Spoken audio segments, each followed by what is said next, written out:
주인은 오직 예수예요. 성경 읽기를 시작하겠습니다. 주인은 오직 예수란 제목으로 마가복음 2장 23절부터 28절을 읽어보겠습니다. 지난 시간에 예수님은 죄인들과 함께 식사하셨어요. 이 사건은 굉장히 중요한 사건이에요. 왜냐?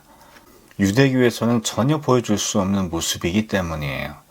유대교는 죄인을 버리는 종교였어요. 의인들만을 위한 종교였고 저들만의 리그였어요. 근데 예수님이 오셔서 종교는 죄인들을 부르기 위해 존재한다 이렇게 말씀하셨어요. 그리고 죄인 가운데 상죄인인 세리를 제자로 택하시고 그가 베푼 잔치에도 참석하셨어요.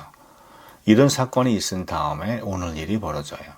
안식일에 예수께서 밀밭 사이로 지나가실새 그의 제자들이 길을 열며 이삭을 자르니 예수님이 제자들과 밀밭 사이로 지나가고 있었어요. 제자들이 밀이삭을 잘라 먹었어요. 아마 남의 밭이었겠죠. 하지만 율법은 배고픈 자에게는 관대했어요. 등짐으로 만들어 짊어지고 가지 않는 한 절도죄라고 보지 않았어요. 율법은 배고파서 먹는다면 죄가 아니다라고 본 거예요. 문제는 그날이 하필 안식일이었다는 거예요. 안식일엔 극소수 몇 가지 행위 외엔 아무것도 하지 못하도록 엄히 금지되어 있었어요.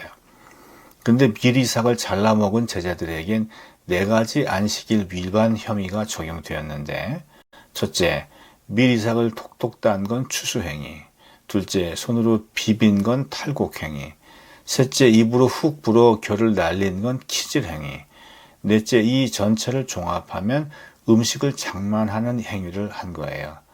별거 아닌 것 같아 보이는 이 단순한 행동에 안식일 위반 혐의가 4개나 적용됐어요.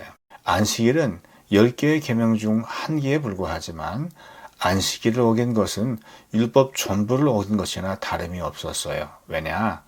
그 당시 율법이 총 43만 개 정도였는데 그중 20만 개 이상이 안식일과 관련된 항목이었기 때문에 그래요. 안식일 위반자는 마을 밖으로 끌고 나가 돌로 쳐 죽였어요. 제자들은 아무 생각 없이 저지른 행동 때문에 이제 다 죽게 생겼어요. 어쩌면 좋죠? 바리새인들이 예수께 말하되 보시오 저들이 어찌하여 안식일에 하지 못할 일을 하나이까? 어떻게 가르쳤기에 당신 제자들이 율법에서 가장 중대한 안식일을 어깁니까? 그러고도 당신은 성경을 가르치는 랍비라고 할 수 있습니까? 뭐 이런 얘기인 거죠.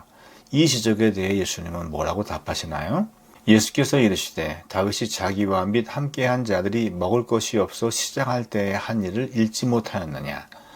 그가 아비아달 대제사장 때에 하나님의 전에 들어가서 제사장 외에는 먹어서는 안 되는 진설병을 먹고 함께한 자들에게도 주지 아니하였느냐? 예수님은 유대인이라면 누구나 아는 이야기에서부터 변론을 시작하세요. 다윗 얘기인데요. 한때 다윗은 사울 왕의 미움을 받아 도망치고 있었어요. 사흘을 굶었고 거의 숨 넘어가기 직전이었어요. 그렇게 도착한 곳이 제사장의 마을이었는데 그 마을에선 먹을 수 있는 것이라곤 제사장들이 먹을 수 있는 진설병밖에 없었어요. 진설병이 뭐냐? 성전 제단에는 매일 하나님께 빵을 올렸어요. 빵은 하루가 지나면 딱딱해지기 때문에 새 빵을 올리고 전에 올렸던 딱딱해진 빵을 물러내는데 이 물러낸 빵을 거룩한 빵, 진설병이라 불렀어요. 진설병은 아무나 못 먹고 오직 제사장만 먹게 되어 있었는데 다윗과 그 수하들이 죽게 생겼으니까 대제사장 아비아달이 그 거룩한 빵을 주어서 먹게 했고 다윗 일행은 그걸 먹고 살아서 대업을 완성할 수 있었어요. 근데 다윗이 누구냐? 이스라엘의 founding father예요. 이스라엘 국기의 별 표시가 다윗의 별이에요. 다윗은 이스라엘 자체예요. 다윗 없으면 이스라엘도 없어요. 다윗이 절체절명의 위기 속에서 살아남았던 비결이 뭐예요? 제사장만 먹는 진설병을 먹어서 살 수 있었어요. 이 사실이 시사하는 바가 뭐냐? 사람 목숨 살리는 게 율법 지키는 것보다 더 중요하다. 바로 이 원칙에 입각해서 안식일의 의미를 풀어가시는 거예요. 또 이르시되 안식일이 사람을 위하여 있는 것이요 사람이 안식일을 위하여 있는 것이 아니니 예수님 시대 율법의 거의 절반가량이 안식일과 관련된 법이었어요. 그만큼 유대인들은 안식일법을 굉장히 중요하게 생각했고 안식일을 지키는 것이 곧 율법을 지키는 것과 다름이 없었어요. 하나님은 인간을 하루 쉬게 하려고 안식일을 선물로 주셨는데 거꾸로 인간은 안식일을 하나님처럼 또 받들어 왔어요.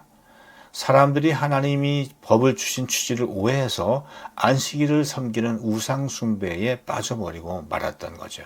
그래서 예수님은 인간 위에 종교가 있다고 잘못 믿어온 사람들에게 종교 위에 인간이 있다라고 그 명제를 뒤집으신 거예요. 예수님은 하나님께서 사람을 위해서 안식일을 만드셨지 안식일을 위해서 사람을 만드신 게 아니다라고 정의하셨어요. 인간 위에 있는 종교는 거짓 종교예요. 그러니까 유대교는 거짓 종교인 거죠. 이러므로 인자는 안식일에도 주인이니라. 종교 위에 사람이 있어요. 하지만 사람이 종교의 궁극적인 목적은 아니에요. 인자가 안식일의 주인이다라고 말씀하셨는데 여기서는 두 가지가 틀렸다고 하는 사실을 지적하고 계신 거예요. 첫째, 안식일의 주인은 법이 아니에요. 안식일을 하나님처럼 떠받드는 건 우상 숭배예요. 둘째, 안식일의 주인은 인간의 주인이나 어떤 사상도 아니에요. 안식일 성수라는 규칙도 안식일의 주인이 될 수 없어요. 안식일 관련법을 20만 개나 만들어서 의무화한 율법주의도 안식일의 주인이 될 수 없어요. 율법은 하나님이 주셨어요. 그러나 율법주의는 인간이 만들었어요. 율법주의는 인간을 노예로 만드는 족쇄예요. 안식일 성수라고 하는 규칙도 하나님이 주신 적이 없어요. 성수에 쓰여 있지도 않아요. 사람이 만든 거예요. 20만 개가 넘는 안식일법, 안식일 성수라고 하는 규칙, 율법주의라는 인간 사상은 모두 주인을 흉내낸 거짓 종교예요. 거짓 종교는 인간을 종교의 노예로 전락시켜요. 안식일법, 안식일 성수라고 하는 규칙, 율법주의라는 사상 다 가짜예요. 진짜 주인이 아니에요. 진짜 주인은 하나님이에요. 하나님은 오래전에 이집트의 노예로 살던 히브리 민족을 자유케 해주셨어요. 말씀도 주셨어요. 그러나 인간은 율법주의를 만들고 다시 율법의 노예가 되어버렸어요. 그래서 그들을 율법주의 거짓 종교에서 자유케 하려고 아들을 보내셨어요. 사람들은 그걸 하나님의 아들이라 불렀는데 정작 예수님 자신은 스스로를 사람의 아들이라 부르셨어요. 이게 무슨 뜻이죠? 종이 되신 하나님을 뜻해요. 하나님이 인간을 사랑하셔서 스스로 종이 되신 거예요. 예수님은 이 세상에 오신 목적을 이렇게 말씀하셨어요. 인자가 온 것은 섬김을 받으려 함이 아니라 도리어 섬기려 하고 자기 목숨을 많은 사람의 대속물로 주려 함이니라. 섬기려는 디아코네오, to be a servant, 누구누구의 종이 되다라는 뜻이에요. 누구누구의 종이 되다 혹은 누구를 섬긴다라고 하는 말은 신분 계급을 가리키는 말이 아니라 사랑의 관계를 설명하는 표현이에요. 존 맥스웰 목사님이 청소년 시절에 설거지를 되게 싫어했대요. 그런데 어느 날 보니까 자기가 싱크에서 45분 넘게 콧노래를 부르며 설거지를 하고 있더래요. 여자친구 집에서요. 사랑에 빠지면 바보가 돼요. 사랑에 빠지면 기꺼이 종이 돼요. 결국 사람의 아들이라는 말은 인간과 사랑에 빠지신 하나님을 뜻해요. 이만큼 우리를 사랑하시는 하나님 빼놓고 어느 누가 주인 자리에 앉을 수 있겠어요? 안식일의 주인은 예수예요. 여기서 드는 한 가지 의문, 예수님은 왜 안식일의 주인은 하나님이다 라고 하지 않으셨을까? 안식일의 주인은 사람이다 라고 하셨거든요. 아마 안식일의 주인은 하나님이다 라고만 하셨다면 유대인들의 공분을 살 일도 없었을 텐데, 안식일의 주인은 인자다 라고 하는 말은 나를 너무 사랑하사 스스로 종이 되어 내려오신 하나님을 보라는 뜻이에요. 사람의 아들이란 말에는 신이 인간을 섬긴다는 혁명적인 개념이 들어있어요. 이 개념은 구약 성서에는 없어요. 오직 예수님을 통해서만 알 수 있어요. 하나님이 인간이 되신 것 자체가 인간 섬김의 행동이에요. 하나님은 날 무지 사랑하세요. 그러므로 안식일의 주인은 예수예요. 내 인생의 주인도 예수예요. 주인은 오직 예수예요.